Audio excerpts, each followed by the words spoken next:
Salut à tous les passionnés de politique et du football. Ici, on vous informe de toutes les actualités du monde. Abonnez-vous à ma chaîne YouTube pour découvrir de nouveaux contenus chaque semaine. On commence. Le chef de l'État a exprimé toute sa satisfaction face à la confiance renouvelée des populations burkinabées dans les projets soutenus par l'Agence pour la promotion de l'actionnariat populaire APEC.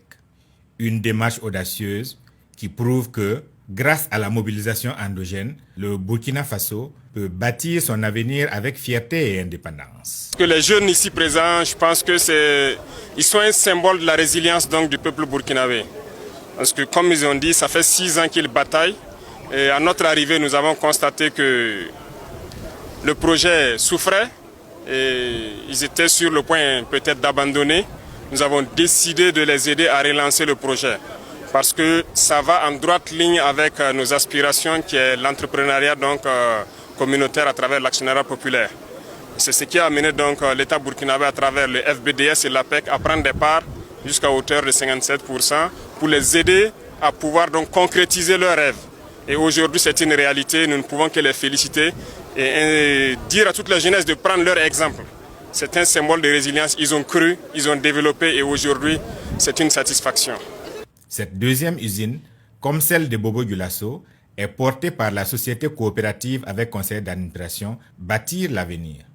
Elle a vu le jour grâce à une campagne de souscription populaire lancée il y a 1 an par le président lui-même.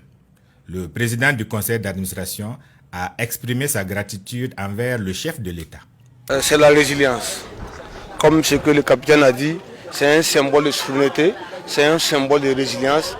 Et nous sommes plus que heureux aujourd'hui parce qu'aujourd'hui c'est comme un jour nouveau pour nous. Parce qu'un projet qui a commencé depuis 2019 et qui voit le jour après 6 ans, on ne peut que rendre grâce à Dieu. Parce que c'est l'œuvre de Dieu, également l'accompagnement du capitaine Ibrahim Traoré, qui aujourd'hui rend le peuple burkinabé fier. Parce que nous avons enclenché une marche vers de souveraineté totale. Avec un investissement de 5 650 millions de francs CFA, cette infrastructure moderne est capable de traiter jusqu'à 1000 tonnes de tomates par jour. En plus de transformer et de commercialiser des produits dérivés de la tomate, Sofato représente un puissant levier pour l'emploi avec 1007 emplois directs et plus de 1500 emplois indirects créés. Après Bobo Dioulasso, cette deuxième usine de Yako illustre l'engagement du Burkina